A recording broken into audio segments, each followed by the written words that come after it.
December 18, 1944. The Hurtgen forest along the German-Belgian border lay shrouded in morning mist, its frozen ground littered with abandoned equipment and the detritus of 3 months of brutal woodland fighting. American observation posts reported unusual silence from German positions across a narrow valley, punctuated only by the distant rumble of artillery fire several kilometers to the south. The soldiers of the 2nd Infantry Division had grown accustomed to this eerie quiet, the kind that preceded either withdrawal or ambush.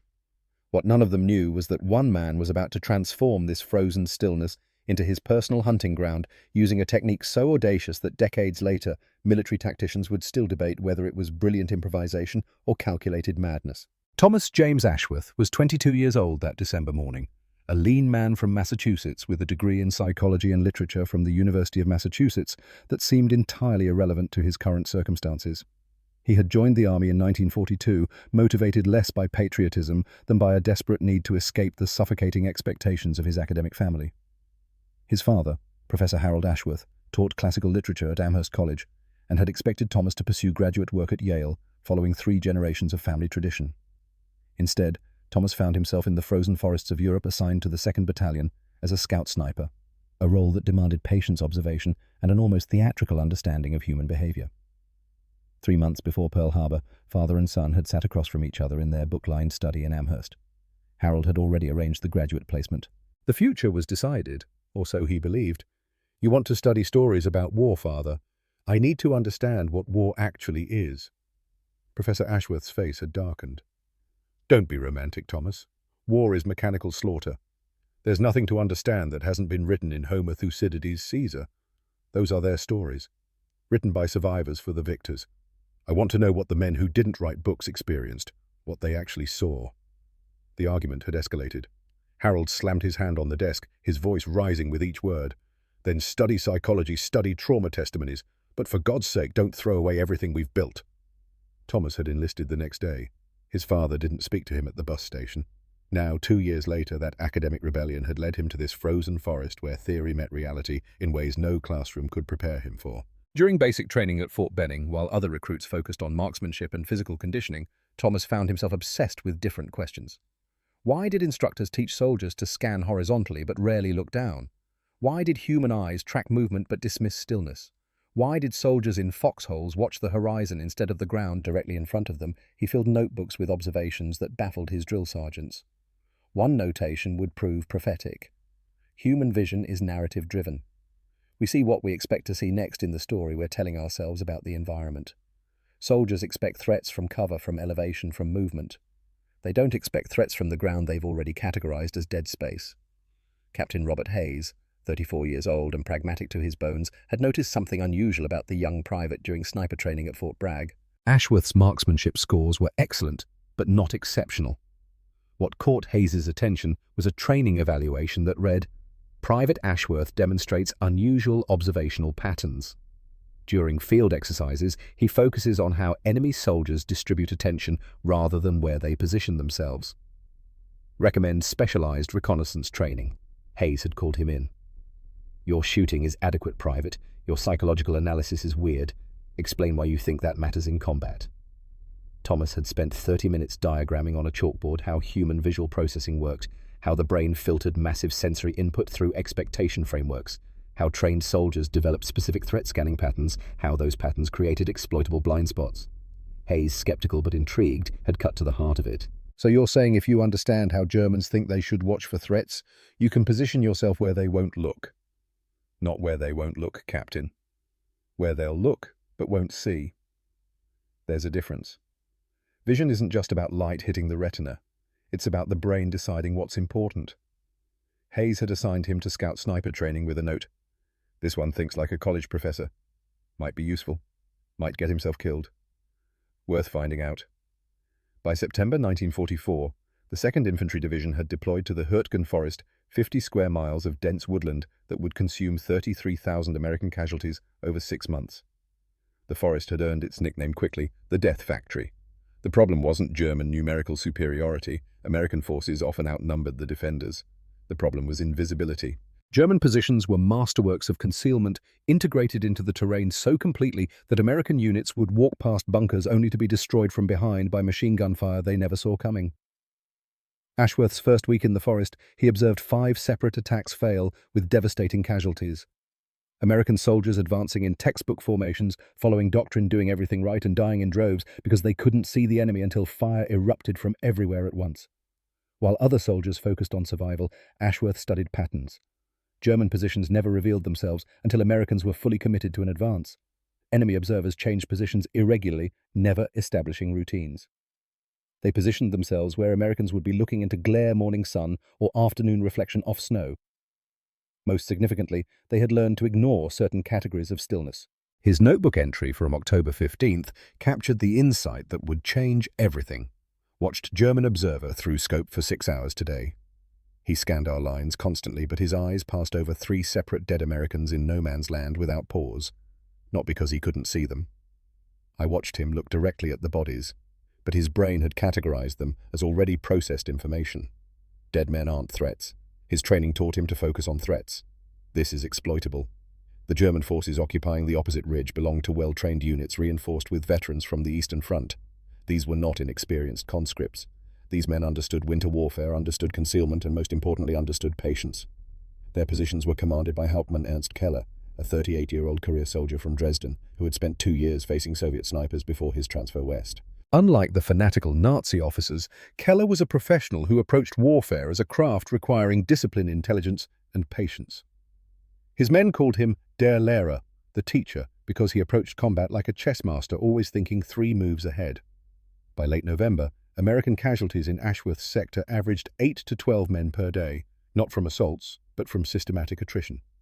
Snipers, mortar observers, machine gun teams that appeared fired and vanished before counter-battery fire could respond. What frustrated American intelligence was the discipline. German positions never fired predictably. They never exposed themselves carelessly. Someone was coordinating them with exceptional skill. On November 28th, Ashworth approached Captain Hayes with a thick notebook filled with diagrams and observations. "Captain, I think I understand what we're facing. Their commander, whoever he is, has trained his men to operate like a single organism." He showed Hayes the patterns he had documented.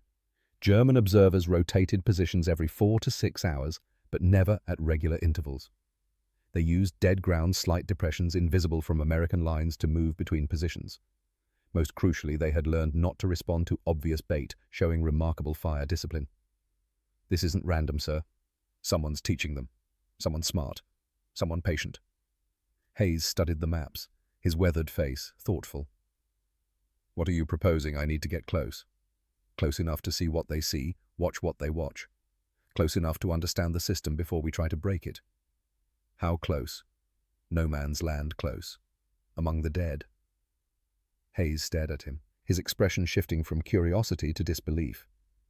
"You want to lie among casualties in the valley and observe from there. Maybe for days. The Germans have trained themselves to ignore the dead captain. That's their blind spot. That's not a blind spot, Private. That's suicide.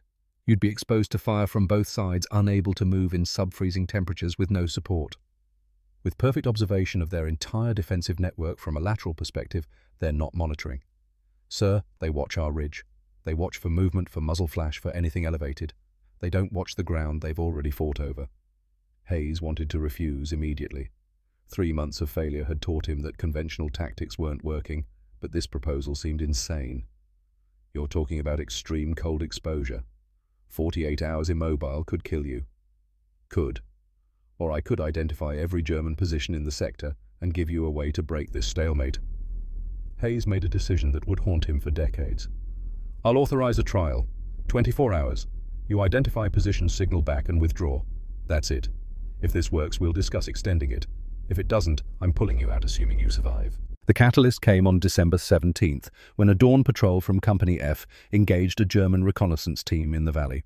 The brief firefight left 5 bodies sprawled across 150 meters of frozen ground, 2 American, 3 German, all motionless in death's final positions.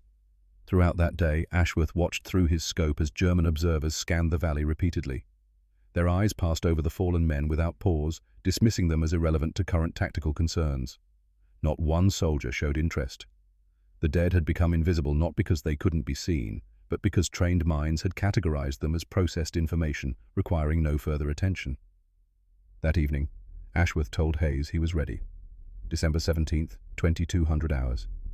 Ashworth sat in a makeshift observation post preparing equipment with ritualistic precision. Hayes watched, still not entirely convinced this would work. The loadout was carefully considered. M1903 Springfield, rifle bolt action for reliability in extreme cold. 30 rounds of 30-aught, 6 ammunition, minimal load to reduce weight that would affect natural positioning. Winter camouflage treated with snow mud and pine sap to eliminate any artificial whiteness. Over this, the outer garment from a deceased German soldier, creating an ambiguous silhouette if observed at close range. Torn fabric wrapped around the rifle to break up its outline. No food, as scent would alert patrols. A single canteen of water that would freeze solid, but was necessary. A red-filtered flashlight for potential night signaling. Hayes broke the silence. You understand, if your position is compromised, we can't extract you. Artillery could fall on that valley from either side. I understand. And you can't move. If Germans see movement among those bodies, they won't see movement. Hayes used his first name, which he rarely did. Thomas. This isn't a training exercise. This is war. Ashworth looked up from his preparations. This is war, Captain. And warfare isn't just violence. It's psychology.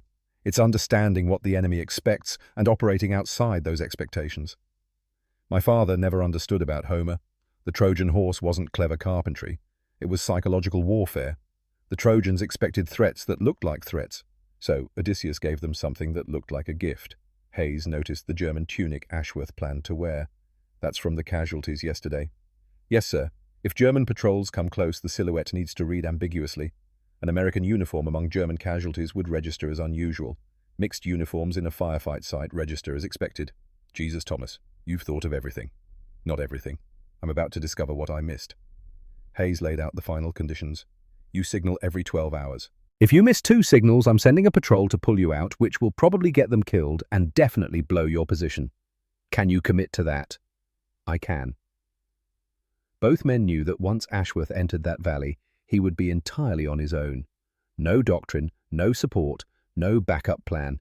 Just a 22-year-old with a rifle and a theory about human perception. At 0400 hours, December 18th, with the temperature at -8 degrees Celsius, Thomas Ashworth crawled into darkness. The movement took 45 minutes to cover ground. He could have walked across in 5. He crawled with agonizing slowness, testing each hand placement, each knee position, ensuring nothing created visual contrast against snow. He positioned himself in a slight depression near 4 bodies, 2 American and 2 German, intermixed in positions suggesting close-quarters combat. The sight made narrative sense. A meeting engagement, both sides surprised firefight at close-range mutual casualties. Dawn broke at 0712. As light spread across the valley, Ashworth settled into absolute stillness. Not the stillness of hiding, but the stillness of death. His breathing became shallow and irregular, mimicking fabric settling in wind. His hands remained motionless. Most critically, his eyes stayed mostly closed, moving in slow, tracking patterns that never locked onto single points, avoiding the focused gaze that experienced soldiers could sometimes sense. This wasn't simply patience. This was transformation. Ashworth needed to become functionally invisible, not by hiding, but by embodying exactly what German observers expected to see. Another casualty in a valley full of casualties. At 0743, a German observation post on the ridge swept binoculars across the valley. The observer's gaze passed directly over Ashworth's position without pause. It was working. Through barely open eyes, Ashworth began cataloguing the German defensive network. A forward observer, 240 meters northwest, identifiable by the radio antenna, barely visible, and the periodic raising of field glasses. A machine gun position, 230 meters northwest, concealed in a fallen tree with exceptional camouflage. A mortar observer 260 meters northeast occupying a rocky outcrop. A communication trench nearly invisible from American lines but clearly visible from his lateral perspective. Most significantly, a command post in a reinforced bunker 300 meters distant, recognizable by the frequency of messenger traffic.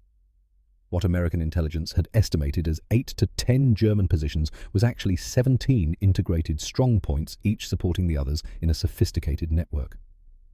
By noon, Ashworth had been motionless in sub-freezing temperatures for 8 hours. His extremities had passed through cold into numbness. But his mind remained crystalline focused, recording every detail of the enemy system. At 1300 hours, he made his decision to fire. The target was a German sergeant who emerged from the command bunker field glasses raised toward the American lines. Range 280 meters with a slight crosswind from the northeast. Ashworth had been motionless for 9 hours. His body screamed for movement, for warmth, for relief. He ignored it all. His mind remained sharp, calculating wind distance, the slight elevation difference. He adjusted his aim, released half a breath, and squeezed the trigger with the same deliberate pressure he had been taught during training. The sergeant collapsed instantly. The reaction from German positions was exactly what Ashworth had calculated. Soldiers ducked into cover, scanning for muzzle flash or movement along the American ridgeline. Several began returning fire toward the American positions, clearly believing the shot had originated from there. Not one German observer looked toward the valley floor where Ashworth lay motionless among the dead. Their training and experience told them to focus on elevated positions on likely locations for sniper hides. The concept that a sniper might be operating from the valley floor exposed and surrounded by casualties was so counterintuitive that it did not register as possibility. Ashworth waited 47 minutes before his next shot. During this time, German soldiers gradually returned to their routines, convinced they had identified and suppressed the American sniper position. When a forward observer raised his head to scan the American lines, Ashworth fired again. The range was more difficult, 310 meters, with the target partially obscured by brush. The round struck the observer in the upper torso.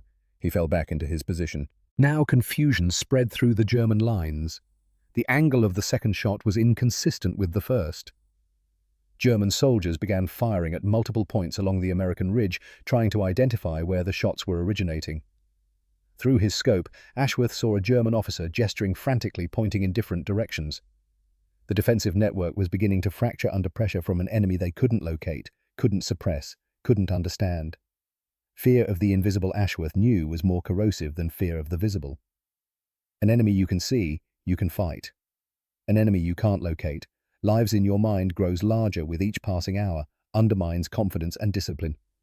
By 1800 hours, Ashworth had fired 11 rounds, 9 confirmed casualties, 2 forced position abandonments. As darkness fell across the frozen valley, he faced the decision that would define everything that followed. Withdraw as planned or remain through the night to continue operations. The original mission parameters called for withdrawal after 24 hours.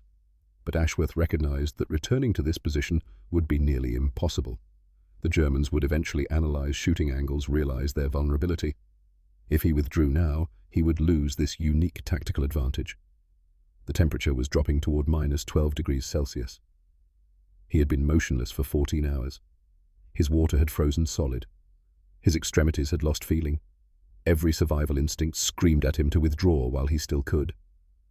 But the intelligence he was gathering, the disruption he was causing, was more valuable than anticipated. The German defensive network was cracking. Another day might break it entirely. Thomas Ashworth decided to remain in position through the night, pushing himself into a realm of physical endurance that few soldiers ever experienced or survived. This decision would change the course of the battle, revolutionize infantry tactics, and haunt him for the rest of his life. In the gathering darkness surrounded by the dead, a young scholar from Massachusetts transformed himself into something the German army had never encountered before. Not a soldier, not a sniper, something else entirely. A ghost among the fallen. The night descended like a physical weight. Temperature plummeted to -12 degrees Celsius. Thomas Ashworth lay absolutely motionless as frost began forming on his outer garments, on the fabric wrapped around his rifle, on the exposed skin of his face. Each breath crystallized in the air, and he had to control even this tiny cloud of vapor that might give him away.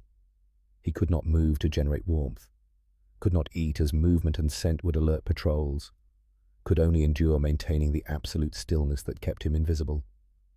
His body temperature began dropping in stages. First, his extremities went numb, fingers and toes losing sensation as blood flow concentrated on core organs. Then came the shivering, violent and uncontrollable. He had to suppress it through pure mental discipline, forcing his muscles to remain still, even as they screamed for the heat-generating motion of tremors. This pushed him into physical extremes that military doctrine said were unsurvivable. His body was shutting down non-essential systems, conserving energy, prioritizing core temperature over extremities. But his mind, trained by years of academic discipline to maintain focus through discomfort, remained operational. He thought of his father's study, those endless afternoons, sitting motionless while memorizing Greek declensions, Latin conjugations. The old man had been preparing him for this without knowing it.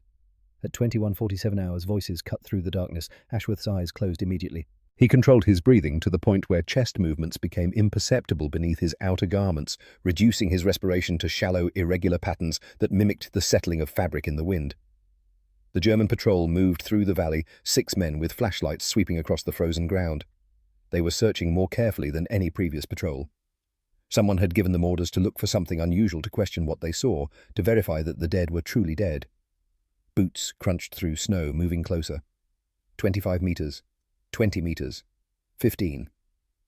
The patrol stopped near the cluster of bodies where Ashworth lay concealed. One soldier approached, flashlight raised.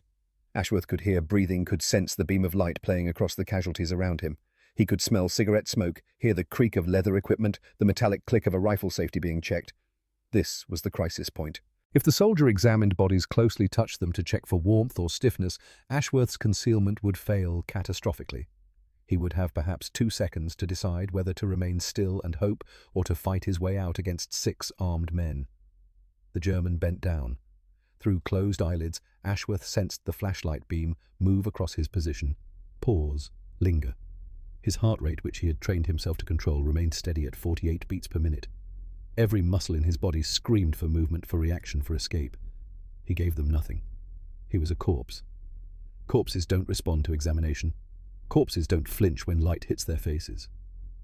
The soldier straightened. "Nichts here. Just corpses." A voice from farther away, impatient and cold. "Schmidt, beeil dich. We have more ground to cover." The patrol moved on, voices fading into darkness. Ashworth opened his eyes to slits. His heart rate gradually returned to normal resting level. He had passed the first test of the night, but there would be more. The Germans were actively searching now. Someone suspected something. He wouldn't learn until 40 years later that the soldier called Schmidt had seen him, had noticed the slight movement of eyes, and had chosen mercy over duty. 300 meters away in the German command bunker on Ridge 493, Hauptmann Ernst Keller studied reports with growing concern. The former schoolteacher turned professional soldier had spent 15 years learning to read the patterns of combat, and something about today's casualties felt wrong. The angles were impossible. The timing was too precise. The psychological impact too calculated. 9 men today. 9 excellent soldiers lost to a sniper we cannot locate. Not random harassment. This is systematic dismantling of our defensive structure. His adjutant, Lieutenant Franz Weber, spread maps across the table, tracing vectors with a pencil. "The shooting angles are inconsistent, Herr Hauptmann. First shot came from approximately 270 degrees. Second shot from 245 degrees. Third from 290 degrees. Either we're facing multiple snipers with extraordinary coordination, or one sniper who's somehow moving between positions without being observed." Keller lit a cigarette, his mind working through the tactical puzzle. "What's the common factor? If you draw lines from each casualty position, where do they intersect?" Weber traced sight lines from each casualty position back toward potential firing points. His finger stopped in the valley between ridge lines, and he looked up at Keller with disbelief. "If I trace these back to the only point that could have visual contact with all targets, the intersection is here, the valley floor. But no one could operate from there. It would be suicide. Exposure to fire from both sides, sub-freezing temperatures, no cover for extended periods." Keller stared at the map, and something clicked in his mind. He thought of his years teaching mathematics, teaching students to question assumptions, to look for solutions in unexpected places. 15 years of military experience told him it was impossible. But 38 years of life had taught him that impossible things happened when someone thought differently than everyone else. "The Americans have a sniper in the valley. Among the bodies." Weber looked skeptical. "Herr Hauptmann, respectfully, that would require remaining motionless for hours in these temperatures. The human body cannot maintain that level of stillness without freezing to death, which is exactly why we're not looking there, why I didn't consider it until now. Franz, think about teaching. What's the most effective way to hide something? You don't make it invisible. You make it something the observer has learned to ignore." "What have we learned to ignore?" the dead Weber said slowly, understanding dawning. "Post orders. All observation posts will include valley floor in their scanning patterns. If anything moves down there, anything at all, report immediately, but no more patrols tonight. If someone is there with that level of discipline, a patrol will only confirm his position without catching him. Better to watch, wait, and identify him when he must eventually move. Because he will have to move. No human can maintain that position indefinitely in these temperatures." But Keller had underestimated one critical factor. Ashworth wasn't trying to maintain the position indefinitely. He only needed to maintain it longer than German patience lasted. The second patrol came at 0340 December 19th. Ashworth had been motionless in sub-freezing temperatures for 23 hours. His water canteen had frozen solid hours earlier, the ice expanding until the metal container bulged. His fingers, when he cautiously tested them inside his gloves, moved with painful slowness. Early-stage frostbite was setting in tissue damage at the cellular level that would leave permanent scars. But his position remained secure because his mind refused to acknowledge the body's limitations. He was no longer Thomas Ashworth, graduate of the University of Massachusetts. He was a piece of the landscape, as inanimate as the rocks and frozen earth around him. This patrol was larger, 8 men moving with deliberate care. They examined the terrain more thoroughly, stopping frequently to scan with flashlights and field glasses. They were looking for him specifically now, though they didn't know exactly what they were looking for. One man carried a long pole, and Ashworth realized with cold dread what it was for. They were going to probe the bodies, checking for warmth for response. The patrol approached to within 15 meters. A soldier raised his flashlight, sweeping the beam slowly across the cluster of bodies. Ashworth kept his eyes closed, his breathing imperceptible, his entire being focused on absolute stillness. This was the moment. They would probe the bodies. They would discover him. After 23 hours of perfect concealment, it would end here. The soldier moved closer. 10 meters, 8 meters, 5 meters. Through the darkness came a voice, sharp and commanding. Schmidt was find us due. The soldier with the flashlight paused. His beam played across Ashworth's position for what felt like an eternity. Ashworth could hear his breathing, could sense hesitation. The probe was raised. This was the end. Then inexplicably the soldier lowered the probe. Nur Leichen. Nichts Besonderes. Nothing special here. Another voice irritated. Then stop wasting time. We have 50 more meters to check before dawn. The patrol withdrew. Ashworth remained motionless for another 20 minutes before allowing himself to process what had happened. The soldier called Schmidt had been close enough to see details, close enough to notice anything unusual. Yet he had reported nothing hadn't used. The probe had actively dismissed the position as unworthy of further investigation. Had Ashworth's concealment been perfect? Or had something else occurred in that moment of examination? Something he couldn't understand from his position among the dead. He would not learn the answer for 40 years. Dawn arrived on December 19th, with weak sunlight that provided minimal warmth but transformed visibility across the valley. Ashworth had survived the night, but barely. His core body temperature had dropped into the hypothermia range, somewhere around 34 degrees Celsius. Medical doctrine said he should be incapacitated or dead unconscious from the cold, his brain functions slowing toward shutdown. He remained functional through sheer force of will, the same mental discipline his father had demanded during endless hours of academic study. Sit still. Focus. Ignore discomfort. Maintain concentration regardless of circumstances. He recited Greek poetry in his mind, conjugated Latin verbs, anything to keep his consciousness sharp and focused. He had been training for this his entire life without knowing it. The German defenders were now expecting sniper fire, which made them more cautious, but also more predictable. Soldiers who were afraid made different mistakes than confident soldiers. They rushed movements between positions. They bunched together for mutual security. They exposed themselves in patterns driven by fear rather than tactical necessity. Terror created its own rhythm, and Ashworth could read that rhythm like music. Ashworth adjusted his targeting priorities accordingly. Instead of taking every available shot, he fired only when he could achieve maximum psychological impact, when the death of one man would create cascading effects through the entire German defensive structure. At 0847, a German soldier carrying ammunition to a machine gun position moved across open ground. The man was young, maybe 19, and he moved with the jerky haste of someone who knew he was exposed. Range 265 meters. Ashworth fired. Clean hit. The soldier felled the ammunition boxes, scattering across the snow rounds, glinting in weak sunlight. The Germans now faced a choice: abandon that machine gun position for lack of ammunition, or send another runner across the same exposed ground. Ashworth watched through his scope as officers gestured, argued, pointed. They chose to send another runner, a decision driven by tactical necessity and organizational momentum. Ashworth waited until the second soldier was most exposed, committed to the crossing with no chance to retreat. At 0903, he fired again. Another hit. The soldier collapsed.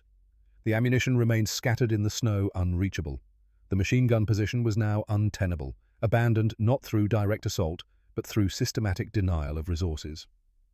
At 11:34, a radio operator moved between the command post and a forward observation position. Ashworth had observed this operator make the same movement 3 times that morning, each time growing more careless in his haste to restore broken communication links. The man probably thought familiarity brought safety, that surviving the route twice meant he understood its dangers. Range 295 meters, moving target. Ashworth led the target, slightly accounting for movement and wind. He fired. The operator fell mid-stride, his radio equipment scattering across the snow. By mid-afternoon of the second day, the German defensive position was disintegrating psychologically. Ashworth watched through his scope as soldiers refused to expose themselves even when tactical necessity demanded it. Officers tried to restore order by moving between positions, making themselves targets in an attempt to shame their men back into discipline. Unit cohesion was fracturing under pressure from an invisible, incomprehensible threat. The machine that Keller had built with such care was breaking down not from physical destruction, but from accumulated psychological strain. At 15:47 hours, Ashworth observed something significant. A German officer emerged from the command bunker and stood in partial cover, deliberately exposing himself while scanning the valley with field glasses. Older than the other soldiers, more composed, moving with the confidence of someone who had survived years of combat on multiple fronts. This was Keller. It had to be Keller. And he was bait, trying to force the sniper to reveal his position by offering a target too valuable to resist. Range 320 meters. A difficult shot. The target was partially concealed behind a broken wall, ready to drop into cover instantly. If Ashworth missed or merely wounded him, Keller would pinpoint his exact location by the angle of the shot. Every German weapon in the sector would concentrate fire on that spot. Mortars would rain down. Artillery would follow. The valley would become an inferno. Ashworth waited. Patience was his greatest advantage. He watched Keller stand exposed for 43 seconds, an impressive display of personal courage and tactical discipline. The German officer was gambling his life on being able to identify the sniper's position before the shot killed him. It was a calculated risk by a man who understood warfare as chess. Then the German officer withdrew into the bunker without Ashworth having fired. A test. Keller was testing him, seeing if he could resist obvious targets, measuring his discipline. Inside that bunker, Keller spoke quietly to Weber. "Did you see anything?" "Nothing, Herr Hauptmann. No muzzle flash, no movement, no indication of where he is." Keller lit another cigarette, his mind analyzing the situation. "Whoever he is, he has extraordinary fire discipline. He's not taking obvious shots. He's not motivated by kill counts or target opportunities. He's targeting based on psychological effect on degrading our organizational structure." Franz. This isn't a typical sniper hunting for medals or revenge. This is someone who understands how fear works, how organizations break under pressure, how to destroy an army without destroying most of its soldiers. What do we do? "Herr Hauptmann, we withdraw. Tonight. This position is untenable, not because we can't hold it physically, but because my men are breaking mentally. One sniper we can't locate is destroying unit cohesion more effectively than an artillery barrage. If we stay, we'll lose more men and eventually collapse anyway. Better to withdraw with discipline than wait for catastrophe. At least we can preserve the unit for the next defensive line." At 1800 hours, German forces began preparing withdrawal to secondary positions 1 kilometer east. Under normal circumstances, a tactical withdrawal could be executed with minimal casualties if properly coordinated. Soldiers would move in carefully timed groups covered by overwatch positions, following rehearsed routes through protected terrain. But these soldiers were no longer operating normally. They had been psychologically compromised by 2 days of systematic pressure from an enemy they couldn't see, couldn't locate, couldn't fight. They bunched together for mutual security, violating basic tactical spacing. They moved too quickly, exposing themselves in their haste to leave the killing ground. They failed to maintain proper intervals between groups. When the withdrawal began at 18:20 hours, it wasn't the orderly tactical movement of a well-trained unit. It was something closer to a rout discipline eroding under accumulated psychological strain. Soldiers who had held positions with courage for months now fled with barely controlled panic. Captain Hayes, observing from American lines through binoculars, immediately recognized the opportunity. "Company F, prepare to advance. The Germans are pulling back. We're taking those positions before their artillery can contest the movement. Move fast, move smart, and watch for booby traps." The American advance encountered minimal resistance. Demoralized German soldiers withdrew rapidly, abandoning positions they had held for months. American forces occupied the ridge in 3 hours ground they had been unable to take in 3 weeks of conventional fighting. They found extensive fortifications, prepared fighting positions, stockpiled ammunition, all abandoned intact because the defenders' will had broken. The cost was 4 Americans wounded, none seriously. German casualties over 2 days totaled 37 personnel, most of them leaders and specialists whose loss was strategically devastating to unit effectiveness. But the numbers didn't capture the full impact. An entire defensive network had collapsed not from overwhelming force, but from the psychological pressure applied by a single man with a rifle and an understanding of how the human mind processes threat. When American soldiers swept through the valley at 2100 hours, they found Thomas Ashworth still in position, physically unable to move. His legs would not support his weight muscles, having cannibalized themselves for energy during the long hours of immobility. Soldiers from Company F had to carry him back to American lines like a corpse, his body stiff with cold and exhaustion. The medic's assessment was grim. Core body temperature 34.2 degrees Celsius, dangerously hypothermic and still dropping. Severe dehydration. His blood thickened to the point where his heart struggled to pump it. Early stage frostbite on fingers and toes, tissue damage that would leave permanent scarring and reduced sensation. He had lost 7 pounds in 48 hours, his body consuming muscle mass to maintain core temperature. His hands were so numb that he couldn't release his grip on his rifle. Medics had to carefully pry his fingers open one at a time, the frozen joints cracking as they moved. He had been motionless in sub-freezing temperatures for 48 hours. By every conventional medical understanding, he should have been dead or permanently incapacitated, brain damage from prolonged hypothermia, making higher cognitive function impossible. But when Captain Hayes visited him in the medical tent 2 hours later, wrapped in blankets with heating bottles pressed against his core, Ashworth's first words were clear and focused. "Did we take the ridge?" Hayes nodded, his expression a mixture of admiration and concern. "We took it. 4 wounded, none serious. The Germans lost 37 men, including most of their leadership. They abandoned positions they'd held for 3 months. Thomas, what you did out there changed everything. Divisional Command is already asking questions about how we broke through so easily." Ashworth smiled weakly, his lips cracked and bleeding from exposure. "Human psychology is predictable, Captain. Even German psychology. Train someone to ignore the dead and they become blind to threats hiding among corpses. It's elegant in its simplicity." Hayes pulled up a chair, his face growing serious. "You need to know something. Divisional Command has received your intelligence reports. The German withdrawal created a gap in their defensive line about 2 kilometers to the north. They want to exploit it before German reserves can fill the breach and restore the front." Ashworth closed his eyes, already knowing what came next. "The adjacent sector has the same problems we faced here. Expertly concealed positions, mutual support, sophisticated defensive network probably designed by the same commander. Intelligence estimates 6 German positions. Based on your observations and knowing how these people think, I'd guess the actual number is closer to 20. Thomas, I know what I'm asking. You nearly died out there. But if we attack without proper intelligence, we'll lose dozens of men walking into kill zones we can't see." The medical tent was silent except for the hiss of the kerosene heater and the distant sound of artillery fire. Ashworth lay still, feeling warmth slowly returning to his body, feeling the painful pins and needles sensation as blood flow resumed to his extremities. He thought about the men who would die if the attack went forward without intelligence. He thought about his father saying war was barbarism. He thought about the choice between personal suffering and collective survival. Finally, Ashworth opened his eyes. 4 hours of sleep, hot meal, then I'll do it again. Hayes exhaled slowly, not sure whether to feel relieved or guilty. "You don't have to do this, Thomas. No one would blame you for refusing. You've already done more than anyone could ask." "Yes, I do. Because if I don't, soldiers die. Good men with families, with futures, with lives they want to live. My discomfort versus their lives. The mathematics aren't complicated, Captain. The calculus is simple, even if the execution is hard." But there was something else in Ashworth's eyes that Hayes couldn't quite read. A darkness that went beyond simple courage or sense of duty. Later, Hayes would realize what he had seen in that moment. Ashworth wasn't just willing to endure hardship for tactical advantage. He was drawn to it, testing his limits, pushing himself beyond what should be survivable. Perhaps trying to prove something to himself about the superiority of mind over body. Perhaps trying to prove something to a father who had called warfare barbarism and intellectual surrender. At 0300 hours on December 21st, after 4 hours of fitful sleep, interrupted by violent shivering fits after forcing down a meal his stomach wanted to reject, Private First Class Thomas Ashworth crawled back into no man's land for the 3rd time. The ghost was returning to his hunting ground. The 3rd mission was simultaneously easier and more dangerous than the first 2. Easier because Ashworth now had experience with the physical and psychological demands, knew how his body would respond to extreme cold, understood the rhythm of German patrols and observation patterns. He knew the stages of hypothermia intimately, now knew how to manage each phase, knew what his mind would do as his body temperature dropped.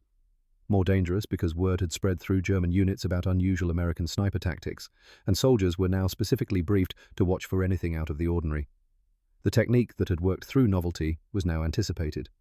Keller had probably briefed adjacent sectors about the possibility of snipers concealed among casualties. Ashworth selected a new position on a steep slope where erosion had created a small natural hollow, a slight depression that would be invisible from the German ridge but would give him a raised perspective on their positions.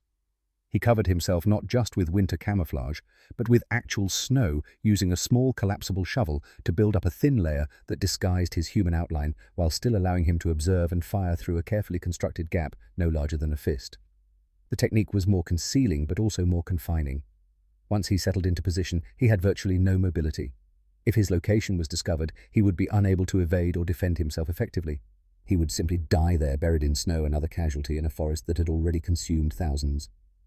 The German positions in this sector were held by elements of the 89th Infantry Division, a unit with better training and equipment than the forces Ashworth had faced previously. These soldiers moved with greater caution, exposed themselves less frequently, maintained superior camouflage discipline.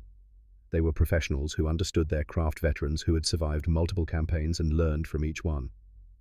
Ashworth spent the entire morning observing before considering his first shot, gradually building a mental map of the defensive network, noting not just positions but patterns of behavior, communication links, supply routes, command relationships.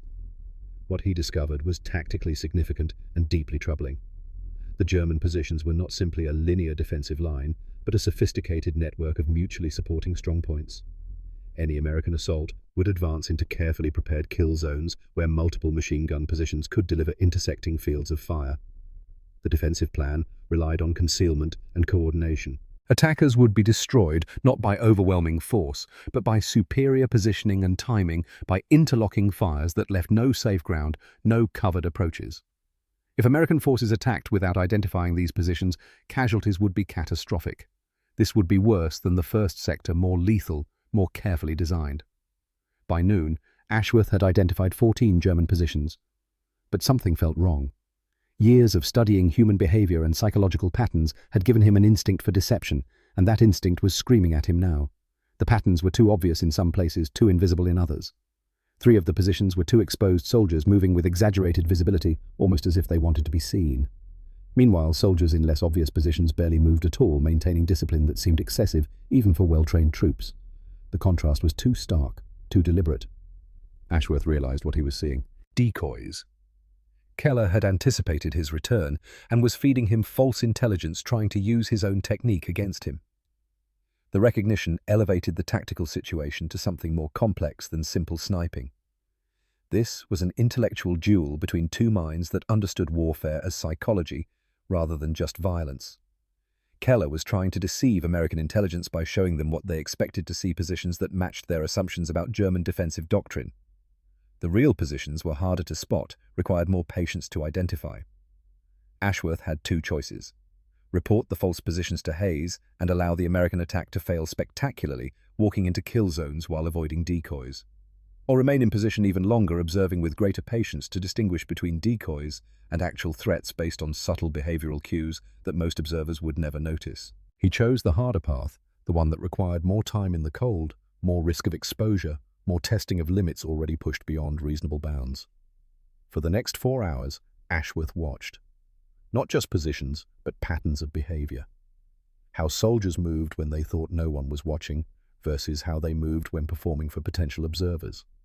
How often they exposed themselves. The rhythm of their routines. The subtle differences between men who were genuinely defending a position they believed was critical and men who were playing a role manning a position they knew was expendable. Soldiers in the false positions moved with mechanical regularity, like actors following a script. Every movement was slightly too precise, too predictable.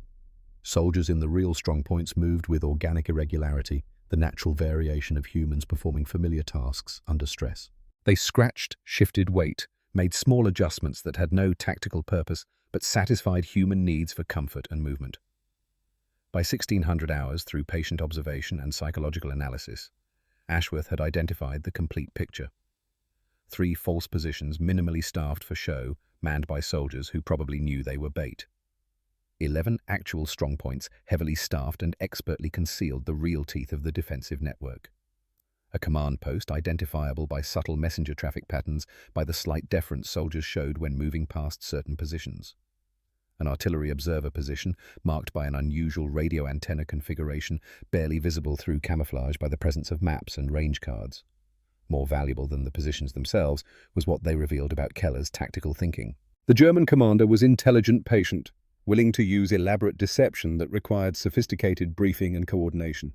He thought several moves ahead, anticipated enemy responses, operated on a level that transcended simple reactive defense. This was warfare as chess, as theater, as psychology. Ashworth felt something unexpected. Respect. Professional admiration for an adversary worthy of his full attention and best effort. At 13:30 hours, Ashworth took his first shot of the day. The target was a German lieutenant who had exposed himself while moving between positions to coordinate defensive preparations, probably making last-minute adjustments to the deception plan. Range 290 meters. Ashworth fired. The lieutenant fell, his body rolling slightly down the slope before coming to rest against a tree. The reaction from German positions was immediate and violent. Machine guns opened fire across the entire sector, tearing through brush and trees where they suspected the sniper might be concealed. Artillery began falling on likely sniper positions along the American ridgeline, heavier and more accurate than before. The volume of fire was impressive, well coordinated, and utterly misdirected. None of it came near Ashworth's actual position.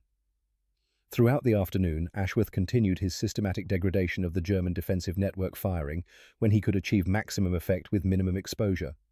He shot a machine gun team leader who exposed himself while directing fire-eliminating leadership rather than random soldiers. He eliminated a mortar observer whose position had been nearly impossible to detect from American lines, but was clearly visible from his lateral perspective, removing a key link in the indirect fire support network. He wounded a German sergeant who was attempting to restore order among soldiers, increasingly reluctant to expose themselves further, degrading unit cohesion and command authority. By evening, Ashworth had fired 28 rounds, his most active day of shooting. The German defenders were demoralized and disorganized. More significantly, Ashworth had identified every key position in the defensive network, distinguishing between Keller's clever decoys and the real threats that would destroy an American assault. As darkness fell on December 21st, he faced another decision point. His body was deteriorating rapidly. He had lost an additional 4 pounds since the previous mission, his face gaunt, his muscles wasted. His extremities showed advanced signs of frostbite, fingers and toes darkening in a way that suggested permanent damage. His core temperature was dangerously low. Medical officers would later say that he was operating in a state that should have resulted in cognitive impairment or unconsciousness, that his brain should have been shutting down. But his mind remained sharp, focused on the mission with absolute clarity, born from having done this before, from knowing he could survive what should kill him.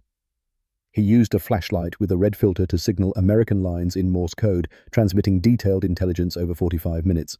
But instead of simple position coordinates, he transmitted something more complex. 17 positions identified, 3 decoys marked with D designation, actual strong points at the following coordinates. German commander attempting tactical deception. Recommend assault plan bypass false positions entirely and concentrate force against junction points in actual defensive network. Commander is intelligent and anticipates conventional responses. Captain Hayes received the transmission with a mixture of admiration and dread. The intelligence officer standing beside him was skeptical. How can he possibly distinguish between decoys and real positions after one day of observation in those conditions? His judgment must be impaired by hypothermia. Hayes studied the map where Ashworth's coordinates had been plotted. Because he's Thomas Ashworth, he sees what others don't. He understands people, not just positions, and his track record speaks for itself. The last time we doubted him, we won a battle we should have lost. At 2300 hours, Ashworth began his crawl back to American lines. The movement took 3 hours, twice as long as it should have. He had lost so much muscle mass and body temperature that his coordination was severely compromised. Several times he had to stop, unsure if he could continue his body, simply refusing to obey commands from his deteriorating nervous system. He vomited once from exhaustion, the sound terrifyingly loud in the frozen night.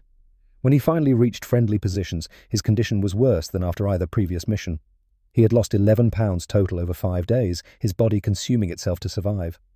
Advanced frostbite affected 3 fingers on his left hand, the tissue damage severe enough that amputation was being discussed. His core temperature was 33.8 degrees Celsius, severe hypothermia that should have been fatal. He showed early signs of kidney dysfunction from extreme dehydration, his organs beginning to fail from the accumulated stress. Partial snowblindness from prolonged observation through minimal eye openings left him seeing the world through a fog. Medical officers recommended immediate evacuation to rear area hospitals, arguing that another day in the field could kill him or leave him permanently disabled. Ashworth refused with the same quiet determination he had shown before every mission. There was work to complete, intelligence to document, a battle to win. Instead, he spent the night creating a detailed map of German positions, annotating it with notes about fields of fire, dead space, optimal approach routes, and clearly marking which positions were decoys designed to mislead American intelligence. His hands shook so badly that the notations were barely legible, but the information was complete and accurate. He worked through the night, refusing sleep, knowing that men would die if this intelligence wasn't perfect. December 22nd arrived with cold clarity. At 0500 hours, American forces advanced using routes Ashworth had identified. The assault plan was unconventional, designed around psychological insight rather than conventional doctrine. Avoid the false positions entirely, denying Germans the expected target. Bypass the strongest strongpoints where they expected the main effort.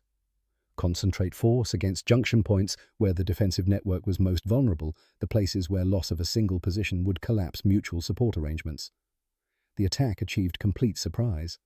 German soldiers manning the decoy positions watched in confusion as American forces ignored them entirely, advancing through gaps in the defensive network that shouldn't have been visible to enemy intelligence.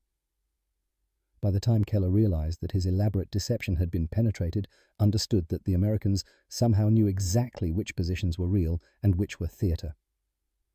American forces were already among his real positions, exploiting the very gaps he had thought concealed. The fighting was brief but intense.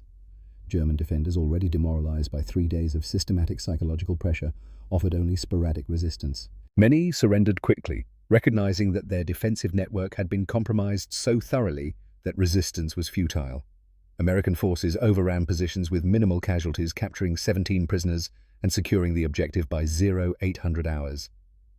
The most significant moment came at 0634, when American soldiers reached what Ashworth had identified as the German command post. Inside the reinforced bunker, they found Hauptmann Ernst Keller, Lieutenant Franz Weber, and 3 radio operators preparing to coordinate a withdrawal that would now never happen. Keller's first words to the American lieutenant who took him prisoner were unexpected. "Your sniper, the one who identified our positions and saw through our deception. I want to meet him. I need to understand how he did it."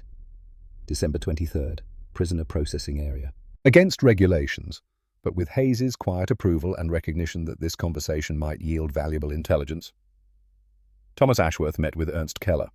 The 2 men sat across a field table in a medical tent, steam rising from cups of weak coffee. Ashworth was still receiving intravenous fluids, his frostbitten fingers wrapped in bandages. Keller wore a prisoner's uniform, but was treated with the respect befitting his rank and professional competence. Keller spoke first in excellent English, his voice carrying the cultured accent of an educated man. 3 days. 48 hours motionless in freezing temperatures for your first mission, then you did it again. Twice more. Most soldiers would consider 1 day impossible. You did it 3 times and survived. How Ashworth's voice was quiet, weakened by physical exhaustion, but still clear. You made it necessary, Captain. Your defensive network was the finest I've encountered. The deception with false positions was brilliant, sophisticated, exactly what I would have done in your position. It almost worked. Thank you, though, apparently not brilliant enough. May I ask how you identified the decoys? I was quite proud of that plan. We spent a week preparing it, briefing the men, coordinating the deception. Behavioral patterns. Your soldiers in false positions moved too regularly, too visibly. They were performing rather than defending. Real soldiers in genuine defensive positions minimize exposure, instinctively move with organic irregularity. The difference was subtle but observable if you watched long enough and understood what you were seeing, if you looked for patterns in human behavior rather than just tactical positioning. How long did you watch before you were certain? 14 hours before I could distinguish pattern from noise with confidence, before I was willing to bet American lives on my assessment. Keller shook his head slowly, something like awe in his expression. 14 hours motionless in sub-freezing temperatures, distinguishing between genuine and false positions based on behavioral minutiae most trained observers would never notice. You're either insane or the most gifted tactical analyst I've encountered in 15 years of warfare. Possibly both, Ashworth acknowledged with a slight smile. Captain, may I ask you something? Before the war, you were a schoolteacher in Dresden. Correct mathematics and literature. Keller looked genuinely surprised, his composure cracking for a moment. How did you know that? It's not in my service record, not in anything the Americans would have captured. Your tactical approach, it's pedagogical. You don't just command soldiers, you teach them principles. Your defensive network wasn't just strong, it was educational. You were showing your men how to think about terrain, about concealment, about coordination. Only a teacher approaches command that way, builds systems that develop understanding, rather than just demanding obedience. A slight smile crossed Keller's weathered face, and for a moment he looked like the schoolteacher he had once been. "You're observant about more than just military positions?" "Yes, I taught mathematics and literature for 12 years before the war. I loved it. I was good at it. This," he gestured around them at the military context, "this is not what I wanted from life. But here we are, two educated men trying to kill each other across a frozen valley." "Here we are," Ashworth agreed quietly. What followed was a conversation that Hayes later described as the strangest interaction he had witnessed in 4 years of war. Two soldiers from opposite sides of a conflict speaking different native languages but communicating in English about universal questions, discussing not tactics but the nature of warfare itself, the moral weight of violence, the psychological cost of survival. "You studied psychology before the war?" "Yes," Keller asked. "And literature?" "Psychology and literature at the University of Massachusetts. My father teaches classical studies at Amherst College. He believes war is barbaric, that nothing good comes from violence, that educated men should reject military service entirely, that we should solve conflicts through reason and discourse." "And now, after 3 days lying among corpses after killing 68 men, do you still believe war isn't barbaric?" Ashworth was quiet for a long time. The medical tent was silent except for the hiss of the kerosene heater and distant sounds of military activity outside. Finally he spoke, choosing words carefully. "I believe war is barbaric, and that some wars are necessary.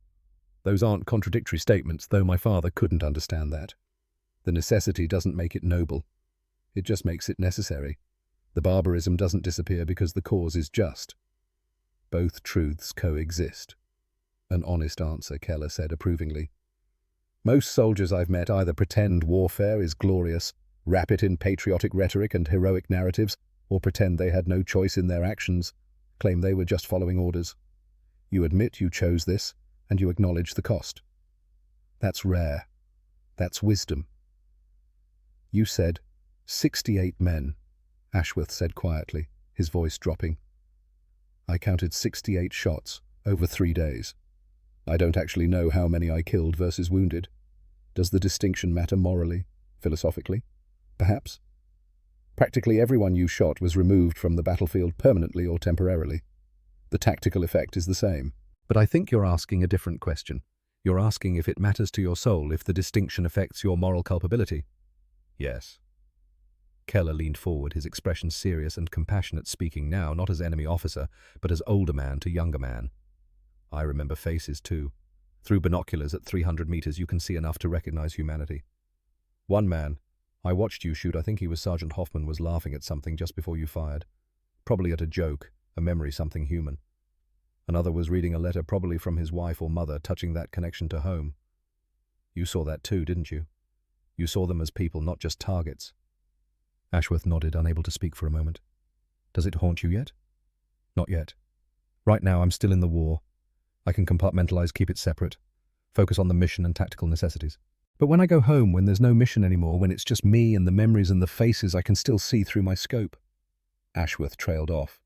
Keller's voice became gentle, almost fatherly. "May I offer you advice from one soldier to another, from someone who's already lived through what you're about to experience? When you go home, when the haunting begins, and it will begin, the faces will visit you in dreams. Remember this. We were soldiers doing soldiers' work. You didn't kill those 68 men because you enjoyed it or because you're evil. You killed them because it was your assigned task in a war you didn't start.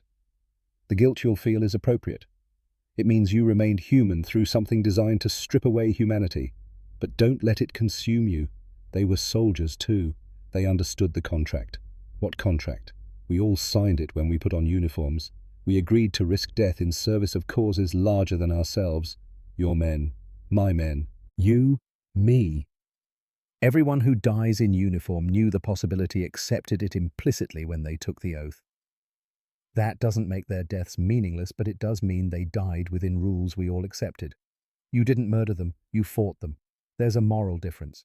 This conversation between a 22-year-old American private and a 38-year-old German captain was later described by Hayes as the moment he understood that Ashworth wasn't just an exceptional soldier, but someone wrestling with questions that most soldiers avoided entirely. Questions about moral responsibility, about the nature of justified violence, about how to remain human in circumstances designed to dehumanize.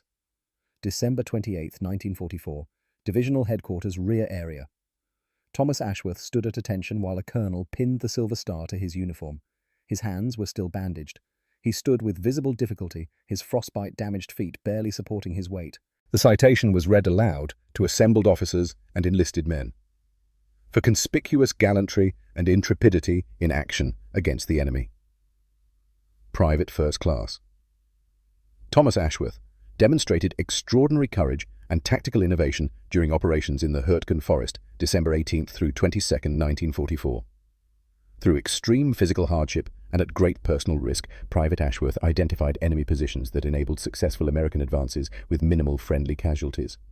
His actions resulted in confirmed elimination of 68 enemy personnel and provided intelligence critical to divisional operations.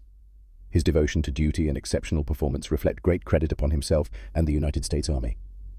Hayes whispered to him after the ceremony, after the photographs, after the handshakes from officers who would never understand what the medal represented. They had to tone down the actual story significantly. If they'd written what you really did, how you did it, the specific methods and the cost, no one would believe it. They'd think we were making up propaganda, creating a superhero narrative for morale purposes. Ashworth's reply was characteristically modest. Good. I don't want people to believe it. I just want it to be over. But it wasn't over. Word of Ashworth's tactics reached higher headquarters. By January 1945, intelligence officers were studying his operations, recognizing that he had pioneered something fundamentally new in infantry reconnaissance and psychological warfare, something that transcended individual heroism and pointed toward new methodologies. Colonel James Hartwell, divisional intelligence officer, wrote in his formal analysis that would later inform Army doctrine, Private Ashworth's operations represent a fundamental innovation in infantry reconnaissance and psychological warfare. His recognition that human observers categorize static elements as background information suggests new approaches to camouflage that exploit cognitive biases rather than simply matching visual appearance to environment. More significantly, his demonstration that psychological pressure can degrade enemy performance more effectively than physical destruction challenges conventional assumptions about force employment and the relationship between casualties and combat effectiveness. Recommend further study and potential integration of these principles into advanced training doctrine for Special Operations Forces. By February 1945, Ashworth's techniques were being taught at sniper schools. By 1946, they were incorporated into Army field manuals. By 1950, Special Operations doctrine explicitly referenced Ashworth protocols for long-duration reconnaissance in hostile territory. His methods would influence military operations for generations. But the man himself remained quietly modest about his accomplishments, deflecting credit when asked, insisting he had simply applied common sense to problems others had overthought, that he'd merely used his education in ways the university never intended. Thomas Ashworth returned to regular scout sniper duties in January 1945, but his reputation preceded him like a shadow. German soldiers in sectors where he operated became reluctant to expose themselves, fearing Der Geist, the ghost, the nickname they had given him after learning about his Valley operations. His presence had psychological weight even when he wasn't employing his signature technique. He accumulated 34 additional confirmed casualties over 4 months, bringing his total to 102, making him one of the highest-scoring American snipers in the European theater. But he never again attempted the extreme long-duration static position operations that had made him famous. As he told Hayes when asked why he didn't repeat the technique, "That method only works once per sector. After the enemy knows to look for it, the advantage disappears, and you're just lying exposed in freezing temperatures for no tactical gain. War is about adaptation. The side that adapts faster wins. I adapted once, created something new. Now it's someone else's turn to innovate, to find the next unexpected approach. That's how warfare evolves." On April 29, 1945, 3 weeks before German surrender, Ashworth was wounded by artillery fire near Salzburg, Austria. Shrapnel wounds to his left leg and left arm, neither life-threatening, but sufficient for medical evacuation. He spent Victory in Europe Day in a hospital in England reading Hemingway and avoiding conversations with other patients about his service, about what he'd done, about how many men he'd killed. September 1945. Thomas Ashworth returned to Amherst, Massachusetts with a Silver Star. A Purple Heart permanent damage to 3 fingers of his left hand from frostbite and nightmares he refused to discuss with anyone. His father met him at the train station. Their first conversation in 3 years was brief and profound. "You were right," Harold said quietly, his voice thick with emotion. "I was wrong. War isn't just barbarism. I apologize for not understanding that sooner, for not supporting your decision, for letting you leave without my blessing." Thomas looked at his father with something between affection and sadness. "You were also right. War is barbarism. We were both correct. That's the part I didn't understand when I enlisted when we argued in your study. We were arguing about the same truth from different angles, both seeing part of the elephant. They drove home in silence, not hostile silence, but the silence of two people who had reached understanding beyond words, who had finally found common ground in the recognition that truth is often paradoxical, that seemingly contradictory statements can both be valid. Ashworth completed his PhD in psychology at Yale University between 1946 and 1950, focusing on perception, attention, and cognitive bias. His dissertation, Visual Processing Under Stress: How Trained Observers Develop Systematic Blind Spots, never explicitly mentioned his wartime experiences, but colleagues who read his research recognized clear connections between his theoretical framework and practical application, saw the shadow of war in every carefully constructed experiment. One professor told him during his dissertation defense, "Thomas, your understanding of how people see and fail to see things right in front of them is unprecedented in the literature." Where did you develop these insights? What was your fieldwork methodology? Very intensive fieldwork, Ashworth replied carefully, in conditions that weren't repeatable and shouldn't be repeated, with a sample size that would never pass ethical review. He taught psychology at Wesleyan University for 37 years, from 1950 to 1987. He was known as demanding but fair, someone who pushed students to question their assumptions about perception and cognition, who insisted that seeing was about thinking as much as sensing, that observation was an active process of interpretation rather than passive reception of data. He rarely spoke about his military service except in the most general terms. When students occasionally recognized his name from military history texts and asked about the Hurtgen Forest, he would typically redirect the conversation away from war and toward universal principles. That was a long time ago. A different person, a different war. What's relevant for you isn't what happened then. It's understanding how human perception works now in your own lives, so you can see clearly and act wisely regardless of circumstances. But a few students, usually veterans themselves or children of veterans, would recognize something in Ashworth's teaching style. The way he discussed psychological stress with the authority of experience. The way he explained how the human mind creates categories and filters information with specific, vivid examples. The way he taught that seeing isn't just about eyes, but about what the brain chooses to acknowledge, decides to process, bothers to investigate. One student, a veteran taking psychology courses on the GI Bill, stayed after class one day in 1972. "Professor Ashworth, I know who you are, what you did in the war. My father was at Hurtgen, served in 2nd Infantry Division. He told me about Der Geist, the ghost sniper, who changed how we think about reconnaissance and psychological operations, who revolutionized special operations doctrine." Ashworth was quiet for a long moment, staring out the classroom window at students crossing the quad. "What did he tell you exactly? That you were the most dangerous soldier he'd ever heard of? Not because you killed the most men, but because you understood something the rest of us didn't. That the greatest weapon isn't technology or firepower or superior numbers. It's understanding what the enemy expects and operating outside those expectations. He said you proved that one person who thinks differently can change the outcome of battles." Ashworth smiled slightly the first time the student had seen any warmth in his usually reserved expression. "Your father was a perceptive man. Tell him if he's still alive, tell him I hope he found peace after the war. Hope the memories don't weigh too heavily." "Did you find peace?" Long silence. The classroom empty except for the two of them.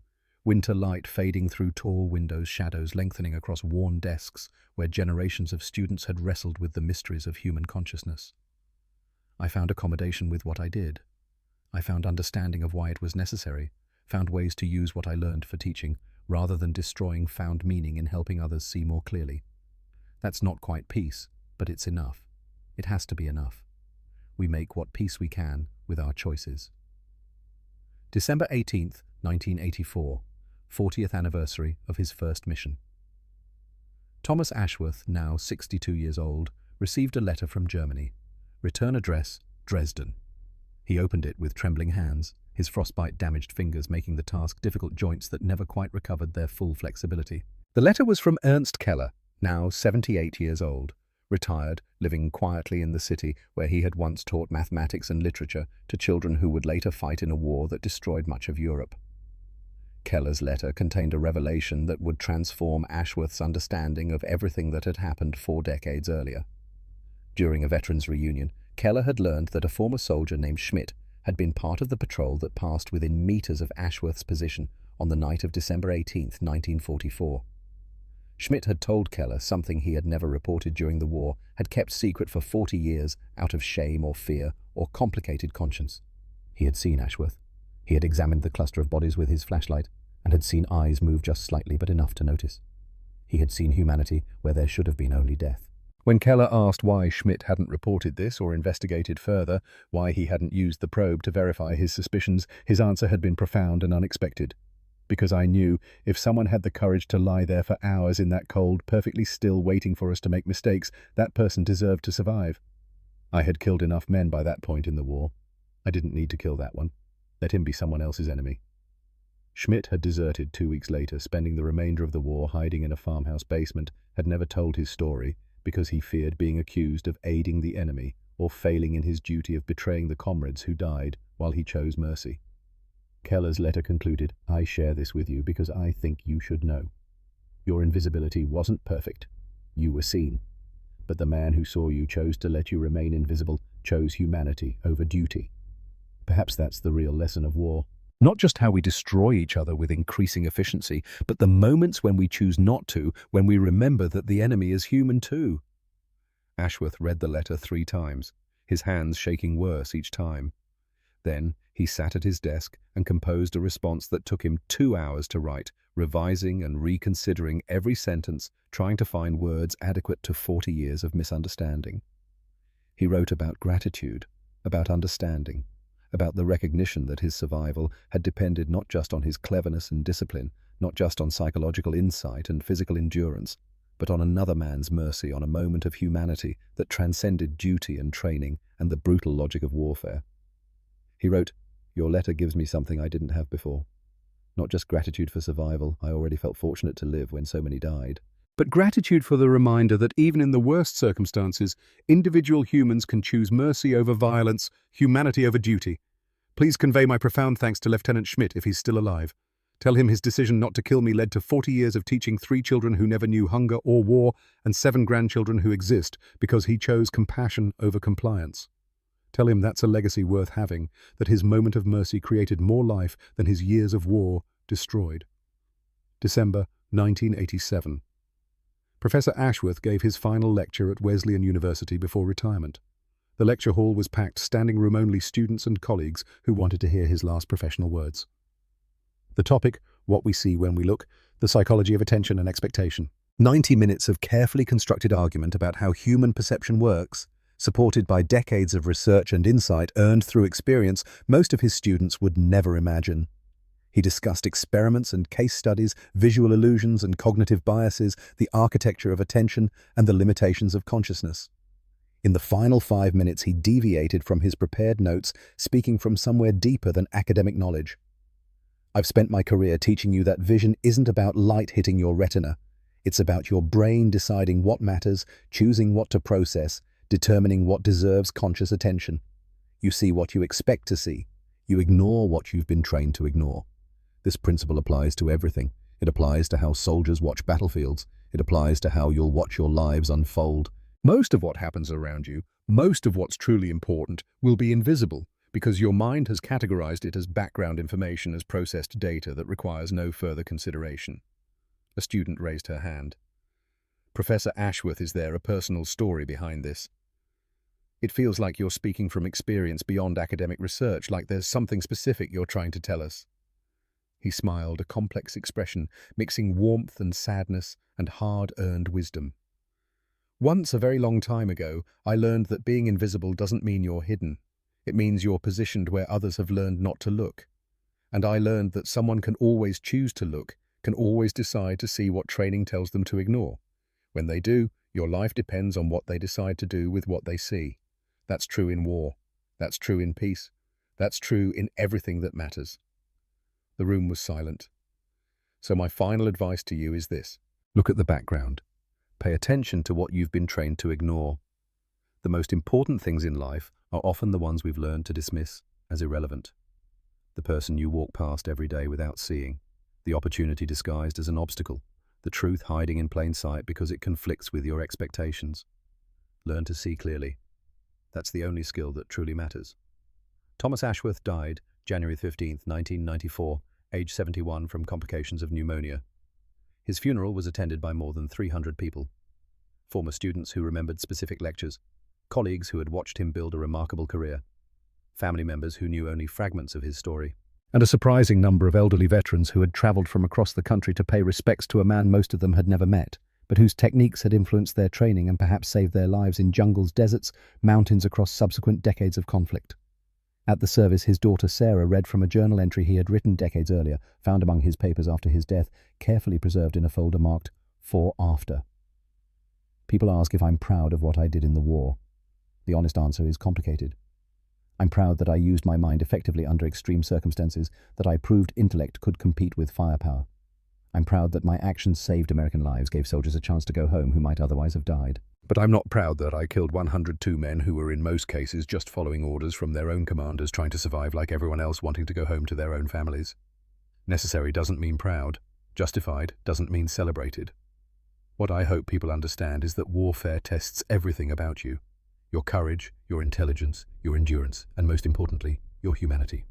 The real victory isn't surviving the test. It's remaining recognizably human on the other side of it, retaining the capacity for mercy and doubt and moral complexity. I think I managed that. Mostly. The valley in the Hurtgen Forest where Thomas Ashworth spent 3 days in December 1944 is now peaceful woodland. Hiking trails wind through terrain that once ran with blood. Historical markers describe the broader campaign without mentioning individual actions that occurred there, without naming the scholar who became a ghost. But for military professionals who study the evolution of infantry tactics, that small patch of ground represents a significant moment in the history of warfare. A demonstration that even in industrialized, mechanized modern combat, individual genius properly applied could still shape the outcome of battles.